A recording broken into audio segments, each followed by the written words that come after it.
Okay, guys, we are on part 2 of chapter 6, FDA, Administrative Agency, and Consumer Product Safety Commission on page 177 of your study guide.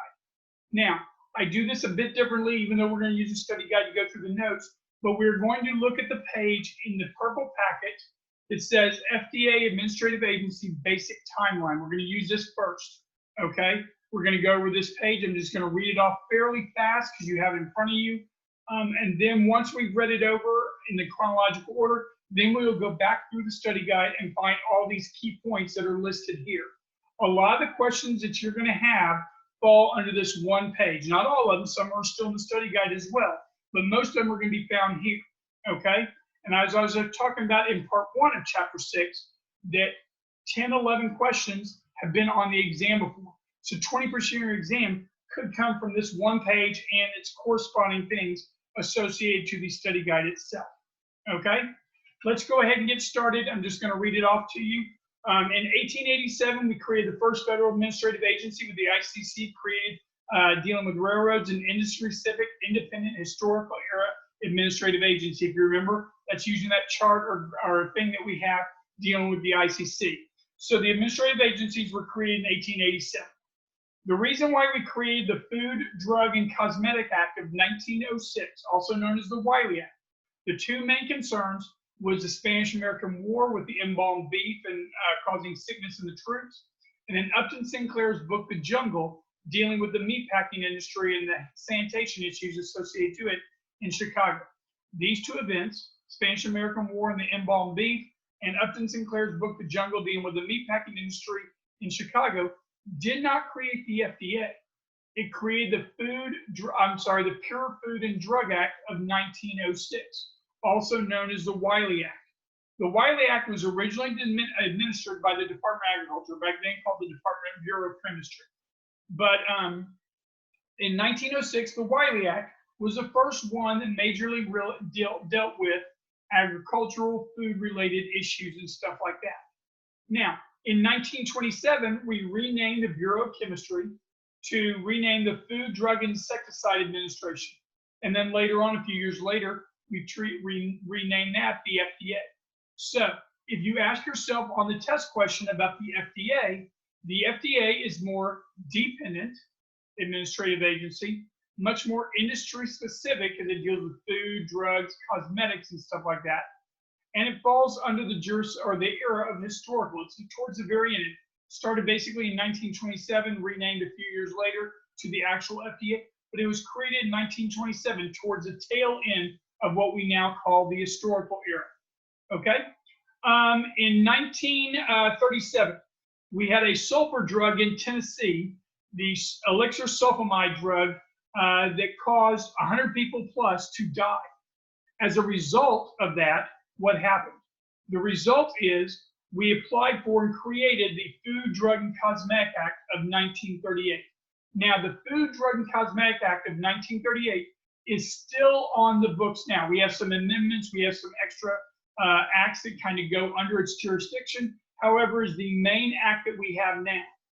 Now, drugs are either going to be legal or illegal. Prior to 1938, they were just illegal or legal.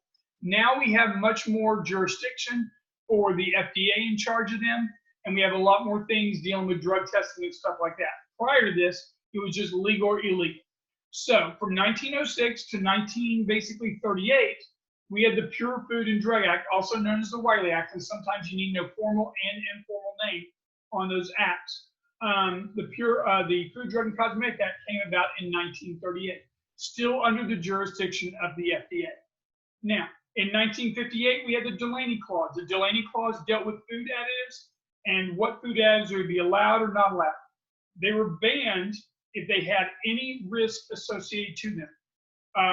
Saccharin sugar was the major thing coming into play at that time that dealt with this Delaney Clause. But the Delaney Clause basically said that there is a zero tolerance policy, zero risk standard associated to food additives. And we'll talk about the definition of a food additive found in the study guide a little bit later. But a food additive would fall under the Delaney Clause under the Food, Drug, and Cosmetic Act. The Delaney Clause had a very stringent, strict standard, a zero tolerance policy, zero risk standard associated with food additives. It can't cause any issues. And we'll talk about the red M&Ms associated to the Soviet scare a bit later. Then you have in 1962, you have the Kefauver-Harris Amendment was passed. Now, not only do drugs have to be legal, illegal, but in order for them to get FDA approval, not only must they be safe for use, but they must be effective for use as well. Effective meaning they do what they are intended to do, they are designed. Not only must they be safe, no major side effects, or the side effects are known and you have an assumption of risk, but you must have both also effectiveness of use. So if I have a pill that is used for, say, erectile dysfunction, a blue or a purple pill, and it doesn't cause any problems to me, but it doesn't solve the erectile dysfunction, and it does that for nobody, not just certain people, but nobody, then it's not effective for use. It would violate that portion of the Kefauver-Harris. It's fine. So think about a placebo, a sugar pill. A sugar pill is likely going to be safe for use, but it's not going to have any effect on anything for, say, tension headache, migraine, something like that, or anything. So say I have a little pill. Here's a little pill, okay? If this little pill is a placebo, then if that pill is used, that pill would just do nothing for me. Wouldn't help me, wouldn't hurt me. So it's going to be safe for use, but it would not be effective. Say this is diabetic medicine. Say this is for a tension headache or a migraine. Okay? Say it was purple for erectile dysfunction.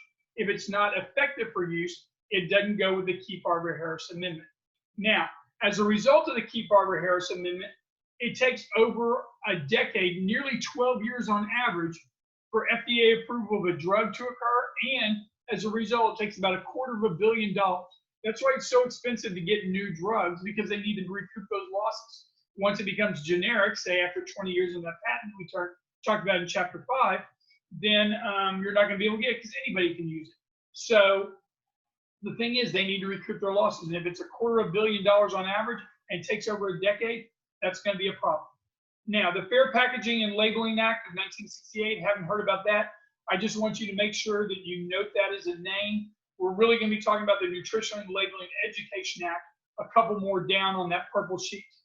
Now, in 1976, the Medical Devices Amendment of 1976, FDA over medical devices. This is what allowed them, there's not much on this exact act, but this is what removed the silicone breast implants from the marketplace before they were later allowed by the FDA. Now, the Nutrition Labeling Education Act of 1990, towards the bottom of this purple sheet, has a lot of different things that are going to be on the exam that you need to know. And if you're going to be guessing on a question, that might be the best way to go. One, the Nutrition and Labeling Education Act of 1990 created what we call the standard serving size. Now, the standard serving size is usually a cup, it could be whatever, and it's usually 8 fluid ounces of some type of drink, okay? That is the average person, not what a 6'5" football player would drink, not what a 100-pound bulimic girl would drink. It would be what would the average person drink or eat. 1 cup of something, 8 ounces of something would probably be the average person. That's going to be the nutrition labeling, the standard serving size. Now, standard serving sizes are going to be different. There's one thing in the study guide a little later on, just on like wheat checks and rice checks, that you might have a question on that you need to know about, okay? It determines what is fresh. Fresh is going to be raw food that is not processed, frozen, or preserved. If he has a question on the exam, which of the following would likely be considered to be fresh or not fresh? It's raw food that is not processed, frozen, or preserved. Fairly self-explanatory, but it falls under the Nutrition Labeling and Education Act. He's not going to, you need to make sure you know that. It doesn't come up with some weird name of an act that doesn't really exist. Low fat means there's 3 grams or less per serving of 100 grams of fat. Low calorie means there's fewer than 40 calories per serving, whatever that standard serving size is. It means fewer than 40 calories is low calorie. Now, a lot of people get confused between low calorie, 40 calories or less per serving, and light. Whether you spell it L-I-G-H-T or L-I-T-E, doesn't matter. It means 1/3 of the fewer calories or more, 1/3 or fewer calories for light. So if we're talking about just beer, guys know about, y'all know about beer, okay? The difference between Miller and Miller Lite, or Coors and Coors Light, are all going to be that the light portion has at least 1/3 fewer calories than the comparable product is regular. So if you get, say, a light sour cream, then that, by using the word light, the Nutrition and Labeling Education Act tells us that there's 1/3 fewer calories than their regular sour cream equivalent. And I'm giving that as an example. You could have any example. You can give you any kind of a product when it comes to food and a brand name and stuff like that. And then they'd say, oh, they want to attach the word light. If they do it without having 1/3 fewer calories, it might lead to false advertising claims. Okay, but light or light means 1/3 fewer calories. Low calorie means less than 40 calories per serving, whatever the standard serving size is. The last thing on this page is in 1996, we had the Food Quality Protection Act of 1996. Now, it did two things, of which you're going to have one of those come back to haunt you on exam 4. One, it changed that Delaney clause. Remember that zero risk standard associated to food additives? Now there must be a reasonably certainty of no harm, meaning now we don't have a zero risk standard. It's less stringent than it was previously. It also includes FDA, or expands FDA jurisdiction to include over 9,000 pesticides. It also includes meat and poultry under the Department of Agriculture, whereas the Department of Agriculture was in charge generally before the FDA was created in 1927. Now the USDA is still in charge of some things, especially meat and poultry within the United States, and that's at USDA, and that's why I put it at the very bottom of that chart that we made in part 1. Okay, we are going to start on page 177 with the study guide. Okay, I'm going to stop this recording and start up with the study guide just to make sure that I don't keep talking, because I had a video of about 30 minutes that did not record. Either I messed up or the machine messed up, and if it's the machine, then I got to redo everything. But I don't want to go through the whole time period and have it not work. So I'm going to end this recording, and part 3 of the one that says FDA is likely going to be labeled FDA. We're just going to talk about the study guide itself, where most of this stuff that I found was, and we're going to elaborate on certain things as well. All right, let me go ahead and stop.